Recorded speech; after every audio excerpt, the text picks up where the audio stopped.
Ang pagiging relihiyoso ang isa sa mga pangunahing katangian na ipinagmamalaki ng mga Pilipino. Sa katunayan, kilala tayo bilang kaisa-isang Kristiyanong bansa sa buong Asya. At dahil sa pagiging relihiyoso ng mga Pilipino, marami sa atin ang mabilis mapaniwala ng mga religious preacher na may kakaibang pangako ng kaligtasan sa mga tao. Lalo na kapag ikinapit na nila sa kanilang identity ang mga kamanghamanghang titulo gaya ng ang huling sugo ng Diyos, sugong tagabasa, at appointed son of God. Sa videong ito ay tatalakayin natin ang isa sa mga pinaka-controversial na religious preacher sa ating bansa. Ang di umano ay appointed son of God na nahaharap ngayon sa iba't ibang mga kaso, hindi lamang sa Pilipinas kundi maging sa ibang bansa. Sino nga ba si Apollo Kibuloy? Papaano siya umabot sa sitwasyon na nababalitaan natin ngayon tungkol sa kanya?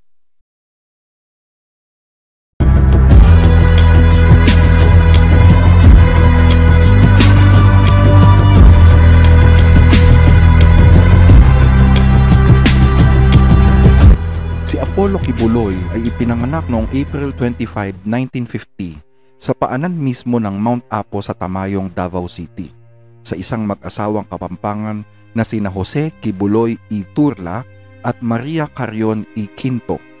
Ang mag-asawang ito ay tubong lubaw sa Pampanga na nag-migrate sa Cotabato matapos ang ikalawang digmaang pandaigdig.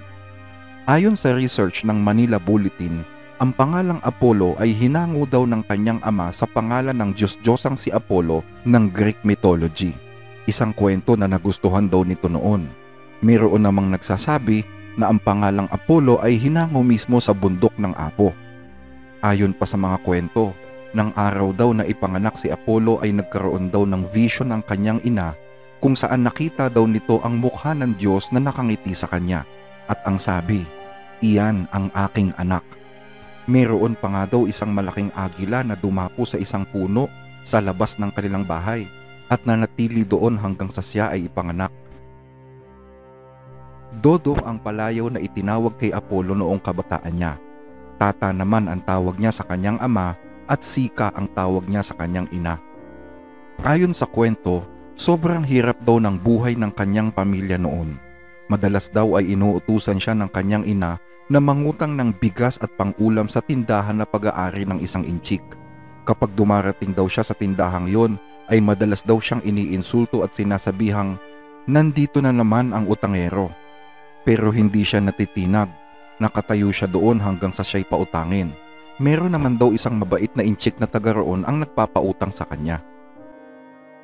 Nang umidad ng 10, nagtrabaho si Apollo bilang panadero sa bakery ng kanyang nakakatandang kapatid na si Helen, kung saan nagtatrabaho siya doon mula alas 12 ng gabi hanggang madaling araw bago siya pumasok sa eskwela ng alas 6.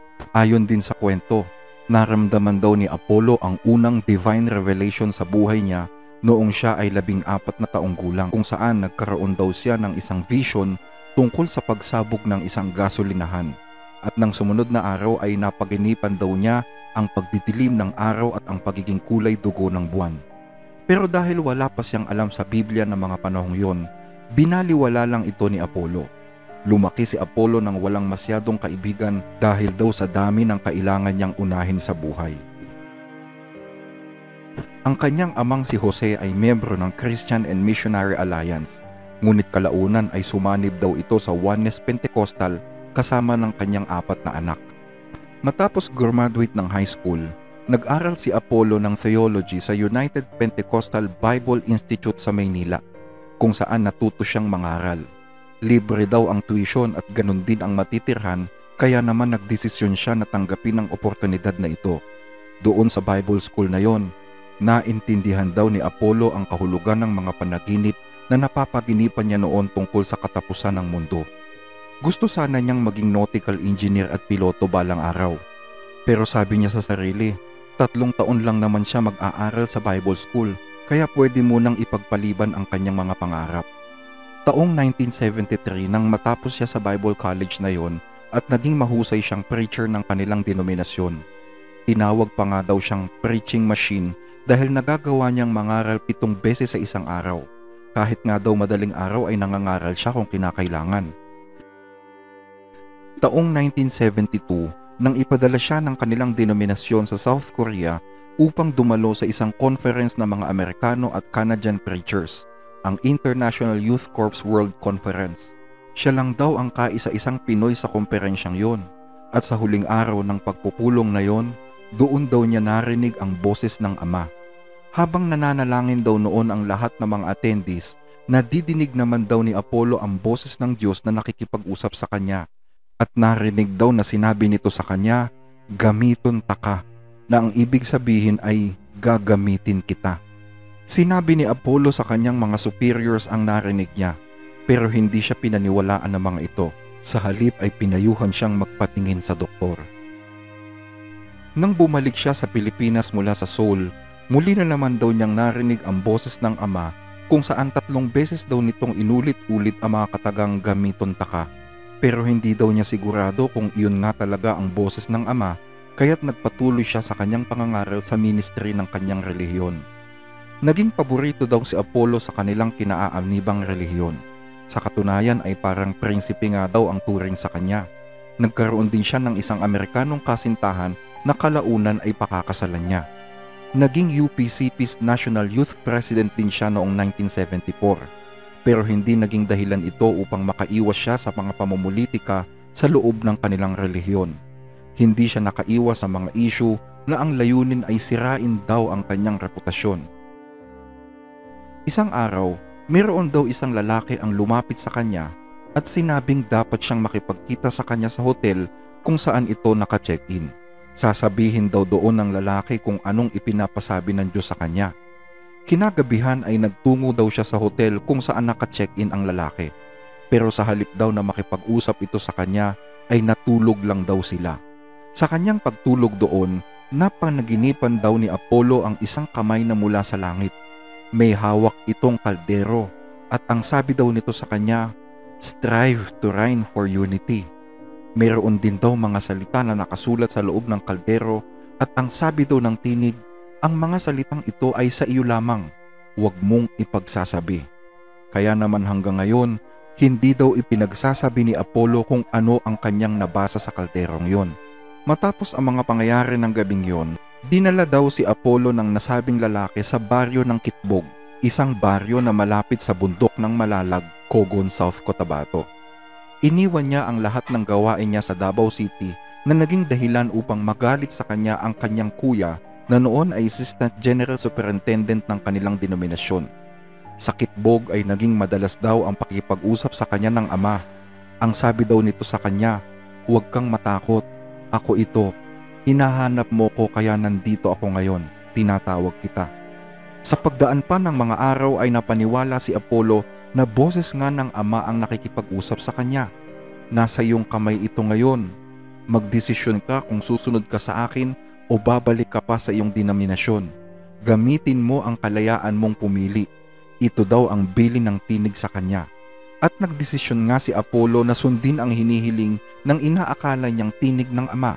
Mga pag-uusap na walang ibang makakapagpatunay kundi siya lang din sa kanyang sarili.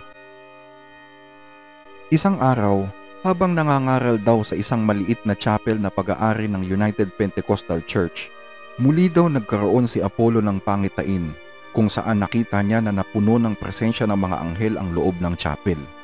At sinabi niya sa mga nakikinig, "Ngayon, maniwala kayo o sa hindi, pinahiran ako ng Diyos. Today, believe it or not, God has anointed me." Nang mga sumunod na araw ay iniwan ni Apollo ang Kitbog at bumalik sa Tamayong.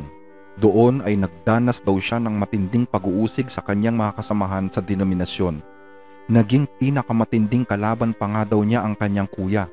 Itinawalag siya sa kanyang denominasyong kinaaaniban dahil sa sumbong na siya ay sumasama sa pangangaral ng isang Major Sanchez na noon ay isa ring tiwalag. Dumating pa nga daw sa punto na gustong sunugin ng mga ito ang kanyang bahay. Sa gitna ng mga ito ay nanatili daw siyang kalmado. Tumira siya sa isang ektaryang lupa ng kanyang ama kung saan doon din naglagi ang ilan sa kanyang mga taga-suporta. Nagtayo sila roon ng gusaling sambahan na kung tawagin ay santuaryo. Matapos makapag-isip-isip ay nagsisi si Apollo sa pagsama niya sa pangangaral ng Major Sanchez na ito kaya't muli siyang nanumbalik sa kanyang denominasyon upang magkaroon uli ng lisensya sa pangangaral, at muli naman siyang tinanggap ng mga ito.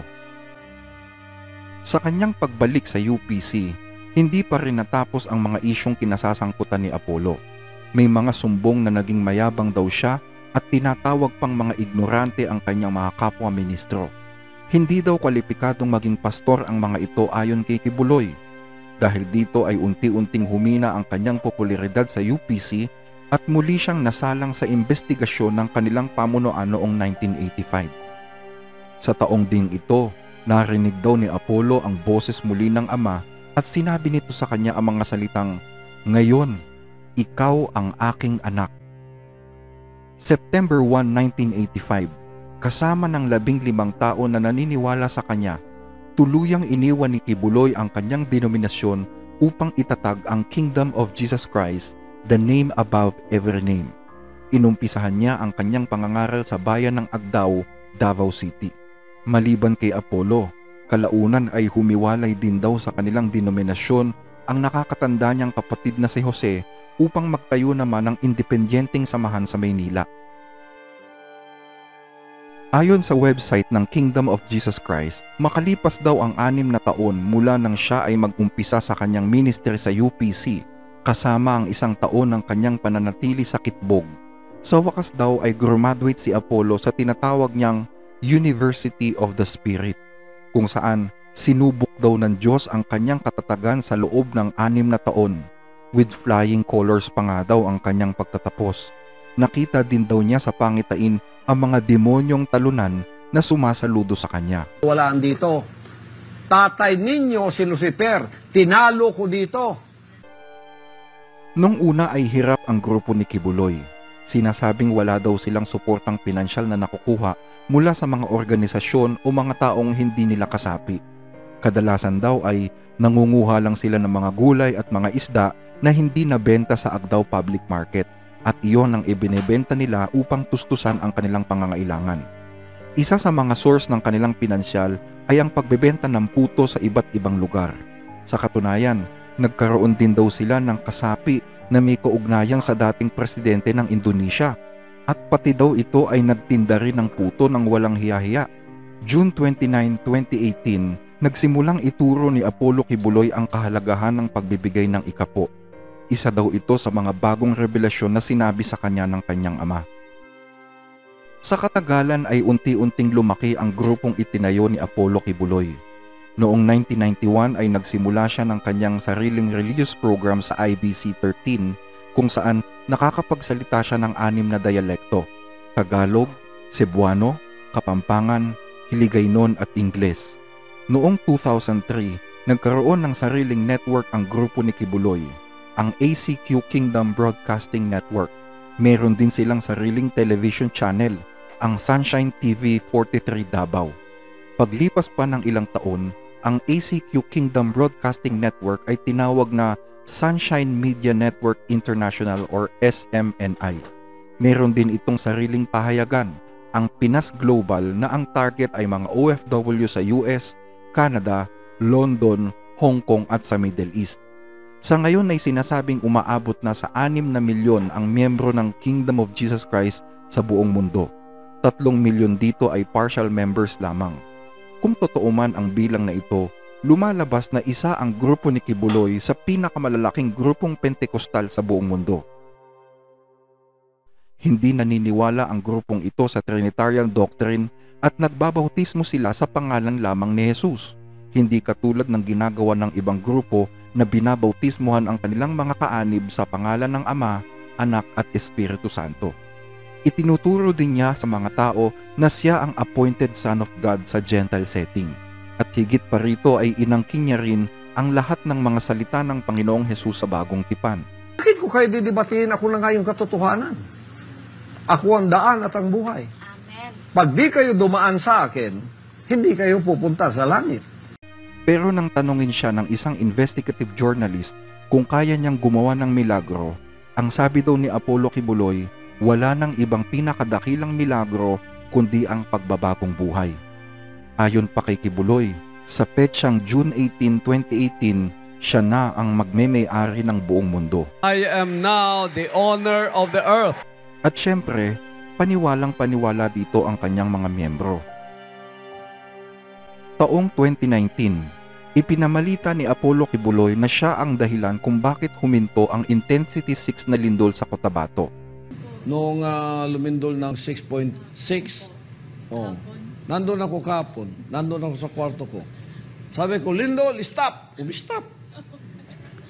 Tapos, pangalawa, yung mga 11 siguro yun. Nandyan si Ingrid, nandyan sino yung kasama ko, nagsusulat ako, lumindol. Sabi ko na, stop! Eh di umi-stop din. Pasalamat kayo sa akin.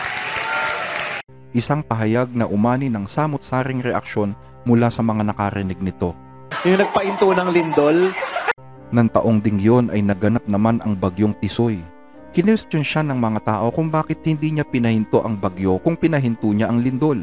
Ayon sa kanya, hindi niya pinahinto ang bagyong Tisoy dahil marami ang uminsulto sa kanya nang pahintuin niya ang lindol sa Cotabato. Kasi yung in-stop ko yung earthquake, nagalit man sila. Binasa ko ng napakarami. So, baka i-stop ko yung bagyo, baka magalit din sila. Magalit na naman. Hindi ko alam kung anong gagawin ko kasi pag pinistop mo, magagalit. Pag hindi mo pinistop, nagagalit din.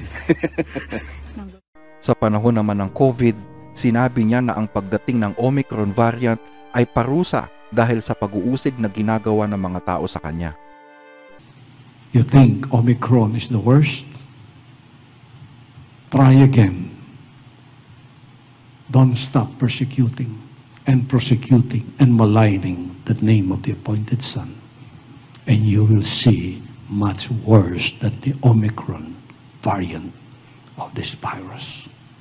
Karamihan sa mga katuwang ni Apollo sa kanyang ministry ay mga babae. Sa katunayan, babae ang kanang kamay ni Apollo sa kanyang relihiyon. Si Sister Ingrid Canada na nagsilbi sa kanya mula nang magtapos ito sa Ateneo University sa edad na 20. Mga babae ang naitalaga na maging mga assistant at kinatawan niya sa iba't ibang kongregasyon ng kanyang relihiyon. Naniniwala kasi siya na ang mga babae ay higit na mapagkakatiwalaan at tapat sa kanilang tungkulin. Bagaman may mga lalaking pinagkakatiwalaan si Apollo, karamihan sa mga ito ay may ambisyon na pamunuan ang kongregasyon. Kaya naman puro babae na ang kanyang itinalag. Bawat opisyales ay obligadong sumunod sa kanilang puno ng walang tanong-tanong. Kahit pa dumating sa punto na makalimutan na nilang meron silang sariling pagkatao. Sa paglipas ng mga panahon ay nagkamal si Apollo ng lupaing umabot sa 8 ektarya, kung saan dito niya itinayo ang headquarters ng kanyang relihiyon. Malapit ito sa Francisco Bangoy International Airport sa Buhangin, Davao City, kung saan dito niya rin itinayo ang kanyang mansyon at ang Jose Maria College na pag-aari din niya. Ang lupaing ito ay nagsimula daw sa 1 ektaryang lupa na minana pa niya sa kanyang ama. Ibinigay ng gobyerno magsaysay sa mga nagbalik loob mula sa kilusang Hukbalahap. Ibinigay daw ang lupa bago ipanganak si Apollo noong 1950. Pero ayon sa pagsasaliksik ng isang investigative journalist, ang proyektong pagbibigay ng lupa or EDCOR ng Presidente Ramon Magsaysay ay nag-umpisa ng taong 1951. Taliwas ito sa sinasabing ibinigay ang lupa bago pa ipanganak si Apollo ng 1950. Dagdag pa rito, ang mga lupang ipinagkaloob ng gobyerno ay hindi sa Davao del Sur kundi sa Lanao. Sa ngayon, ang lahat ng property ng Kingdom of Jesus Christ kasama ang ekta-ektaryang lupa at lahat ng nandito ay nakarehistro lamang sa pangalan ng iisang tao, si Apollo Kibuloy bilang sole proprietor. May mga akusasyon na ang mga lupaing ito ay bunga ng pangangamkam ni Apollo ng lupa sa mga katutubong nakatira doon. Ayon sa mga NPA na nakatira sa lugar, ipinapatay daw ni Apollo ang tribal chieftain na si Dominador Diarog at ang 3 paslit na anak nito dahil sa issue ng lupa noong 2008. Ayon sa lumabas na ulat, tumanggi daw kasi ang pamilya Diarog na ibenta kay Kibuloy ang kanilang 2 ektaryang lupa sa halagang 50,000 na naging dahilan upang iligpit ang kanilang pamilya. Maliban dito, Noon daw 2014 ay nagpadala daw si Apollo ng 40 armadong lalaki upang sapilitang palayasin naman ang mga lumad na naninirahan sa barangay Manuel Ginga. Pero syempre, lahat ng ito ay tinatanggi ng panig ni Apollo Quiboloy. Nagkaroon din si Quiboloy ng private jet at isang Bell 429 na helicopter.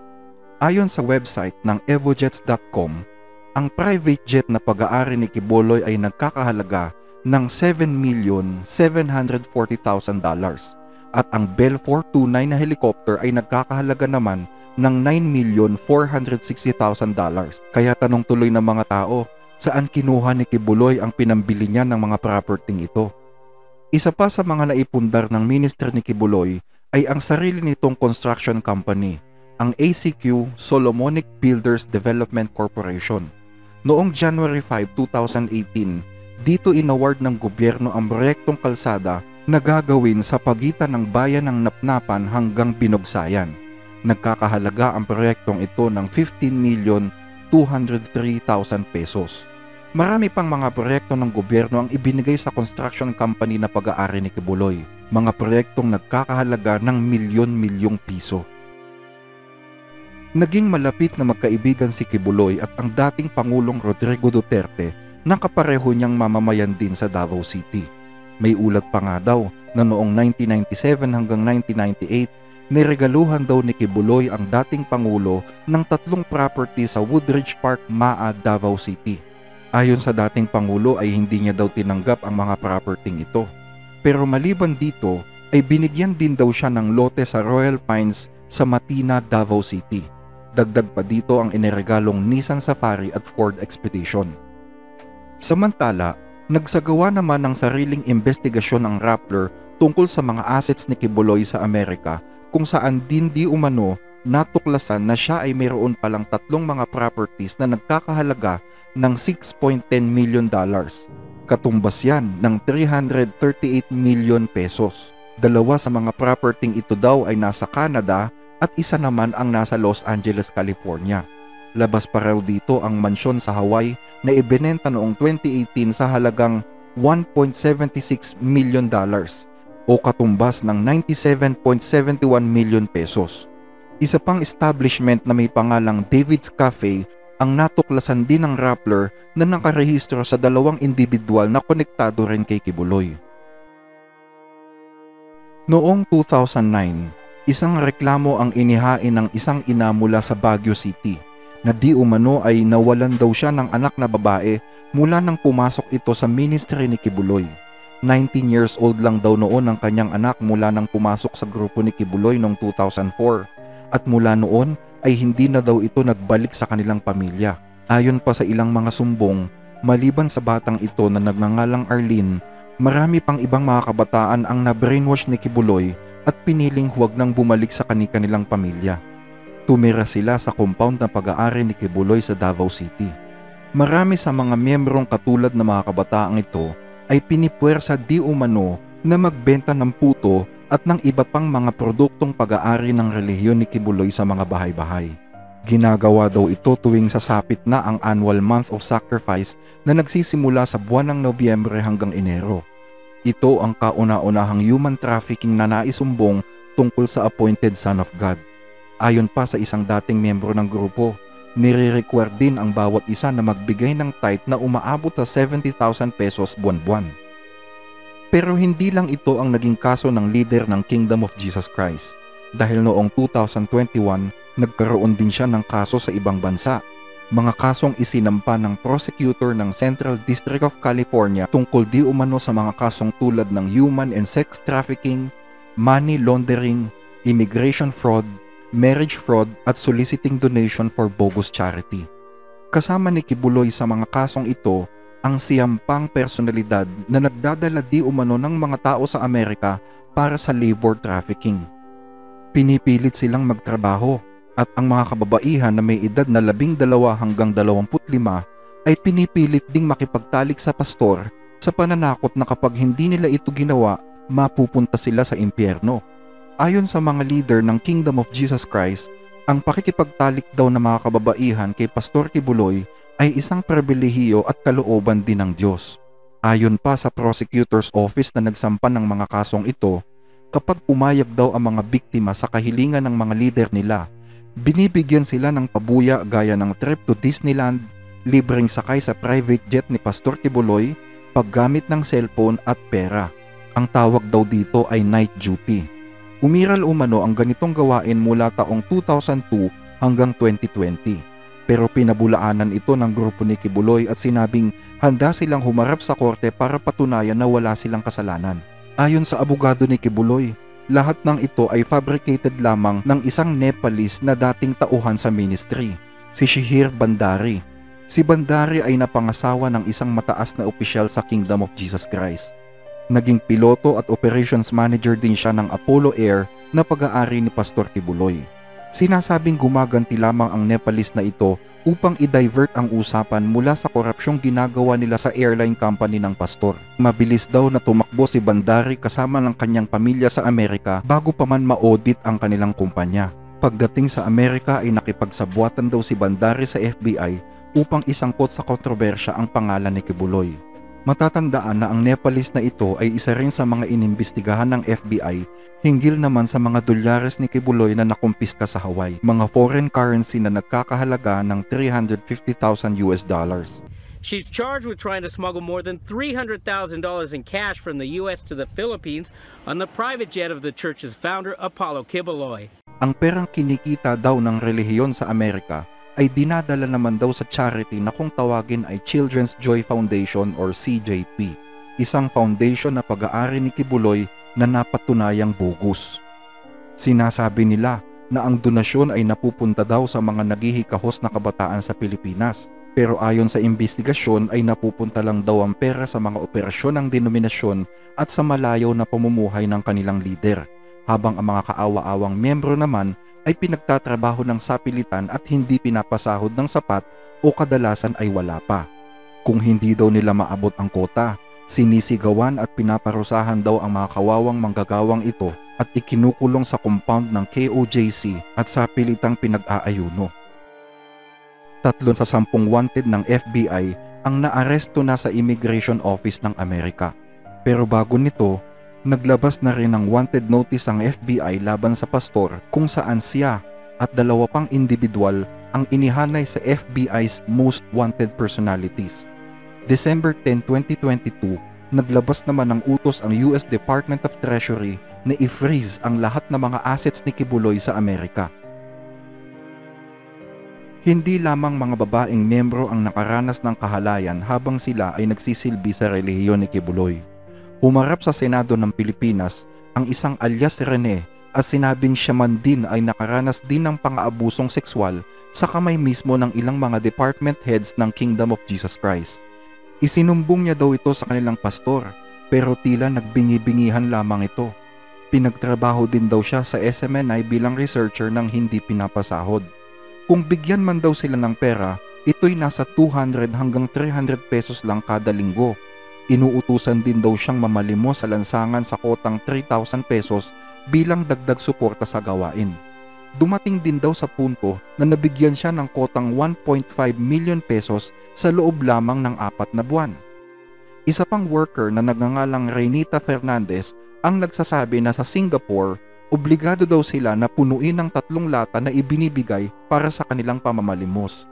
Bawat lata ay pwedeng maglaman ng 300 hanggang 400 Singaporean dollar na nagkakahalaga ngayon ng 11 hanggang 14,000 pesos.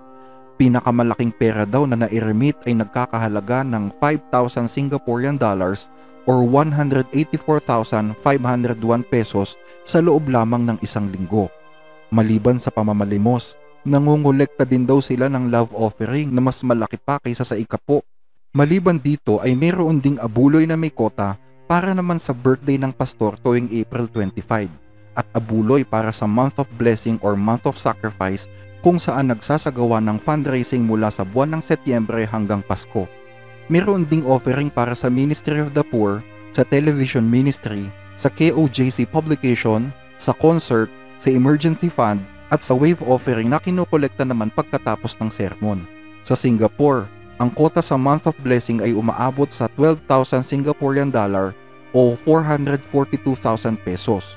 at sa US naman ay nasa $10,000 o mahigit 503,000 pesos hanggang $50,000 o mahigit naman 2.52 million pesos. Ang Hong Kong naman daw ay nagkaroon ng kota noon na nagkakahalaga ng 300,000 Hong Kong dollars o katumbas ng 1.9 million pesos. Subalit hindi naabot ang kotang ito kaya sila ay binansagang mga tamad. Isa pa sa mga pinaglalaanan ng Abuloy ang itinatayong KJC Kingdom sa Davao City, kung saan kaya nitong maglaman ng 75,000 seating capacity. Higit na malaki ang Kingdom kaysa sa Philippine Arena ng Iglesia ni Cristo na mayroon lamang 55,000 capacity. Tinatayang nasa 6 na bilyon ang halaga ng pagtatayo ng gusaling ito. Pero dahil sa mga delays, umabot na ang halaga ng Kingdom sa 13 billion pesos. Ang Kingdom ay nakatadhanang maging bahagi ng Kingdom Global City Commercial Complex sa Davao City. Pero syempre, lahat ng ito ay paratang lang daw ayon sa panig ni Kibuloy.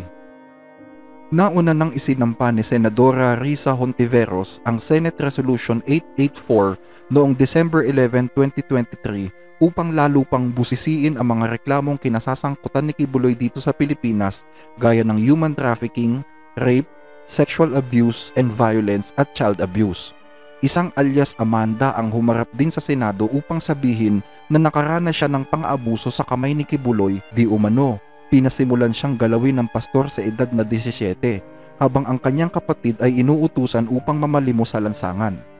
2 Ukrainian nationals din na nagngangalang Sofia at Nina ang nagsumbong na ginalaw sila ni Kibuloy, habang isang alias Jerome naman ang nagsabi na pinagsusulisit rin siya at pinagbebenta ng kung ano-ano mula pa nang siya ay 12 taong gulang pa lamang. Kapag hindi daw sila sumunod, bilang parusa ay inuuntog daw ang ulo nila sa pader hanggang sa ito'y dumugo o di kaya'y nilalagyan ng sili ang kanilang mata, bibig at masiselang bahagi ng katawan. 15 kalalakihang miyembro ang sinasabing nakatikim ng ganitong parusa. Dagdag pa rito, isa pang opisyal ng Kingdom na nagngangalang Arlene Caminong Stone ang nagpatunay naman na wala silang karapatang questionin ang anumang iutos ng pastor. Minsan daw siyang nagkasala noon dahil sa panonood niya ng movie sa Manila at nakatikim pa daw siya ng 60 hagupit ng latigo sa kamay mismo ng kanilang pastor. Kasunod ng mga testimonyang ito, ilang ulit pang nagkaroon ng hearing ang Senado laban kay Kibuloy. Subalit ni minsan ay hindi nagpakita ang anino ng pastor sa kabila ng mga sabpina at show cause order na ipinalabas ng Senado sa kanya. Noong March 19, 2024, formal na isinampa ang kasong child abuse at human trafficking laban kay Pastor Apollo Kibuloy at sa ilan pang mga personalidad sa Kingdom of Jesus Christ. Kasabay nito ay nag-issue na rin ang Sergeant at Arms ng Senado ng arrest order laban sa kanila. Nakahanap naman ang kakampiang pastor sa katauhan ng 5 senador gaya ni na Senador Marcos, Padilla, Villar, Go at De La Rosa na tumutol sa arrest order na nilagdaan ni Senate President Juan Miguel Zubiri. Bagaman hindi nagpapakita sa publiko, inakusahan ni Pastor Kibuloy ang Pangulong Marcos at ang unang ginang Liza Marcos ng assassination attempt laban sa kanya sa pakikipagtulungan di umano ng gobyerno ng Amerika upang siya ay patahimikin. Kasabay nito ang patong na $2 milyong sa kanyang ulo. Hindi rin daw sila makatulog sa gabi dahil may mga drones na lumilipad sa palibot ng kanilang mga compound sa Davao upang manmanan ang kanyang mga galaw. Nauna na ring nagsagawa ng protesta sa Maynila ang mga taga-suporta ni Kibuloy laban naman kay Senadora Risa Hontiveros kung saan sinisigaw nila ang Resign Risa. Dahil sa pagiging most wanted sa listahan ng FBI, nagdesisyon ng social media platform na YouTube na i-terminate ang account ng pastor. Bunso daw ito ng paglabag sa community guidelines ng nasabing platform. Hindi naman inihayag ng YouTube kung ano ang mga nalabag na guidelines. Sinundan ito ng pag-takedown din ng iba pang mga social media accounts gaya ng TikTok, Facebook at Instagram. June 11, 2024, sinalakay ng pinagsanib na puwersa ng SAF at CIDG ang ilang mga properties ni Apollo Kibuloy sa Davao City, Samal Island at Sarangani upang siya'y dakpin, ganon din ang 4 na akusadong sina Ingrid Canada, Pauline Canada, Inteng Canada at Jackie Roy. Subalit sila'y nabigo. Maraming taga-suporta ng pastor ang nasaktan sa raid na ito dahil sa kanilang pagharang na ginawa sa puwersa ng gobyerno. Sa ngayon, walang makapagsabi kung nasaan si Kibuloy. Wala ring makapagsabi kung siya ba ay lilitaw pa upang linisin ang kanyang pangalan. May mga nagsasabi na lilitaw siya once na matapos na ang termino ng kasalukuyang Pangulo. Pero sabi nga ng kasabihan, hindi natin alam kung anong mangyayari sa kinabukasan. Ano ang matututunan natin sa kasaysayang ito ng isa sa pinakamaimpluwensyang religious leader noon sa ating bansa? Dahil sa pagiging relihiyoso ng mga Pilipino, maraming mga grupo ng pananampalataya at nagpapanggap na sugo ng Diyos ang sinasamantala ito. Well, hindi na natin ito maiiwasan dahil bahagi na ito ng propesiyang sinabi ng ating Panginoong Hesus at ng mga apostol. Ang sabi ng Panginoon, sapagkat may magsisilitaw na mga bulaang Kristo at mga bulaang propeta na magpapakita ng mga dakilang tanda at mga kababalaghan, ano pat ililigaw kung maaari, pati ang mga hirang. Kaya ang payo ng mga apostol, mga minamahal, huwag kayong magsipaniwala sa bawat espiritu, kundi inyong subukin ang mga espiritu kung sila'y sa Diyos, sapagkat maraming nagsilitaw na mga bulaang propeta sa sanglibutan.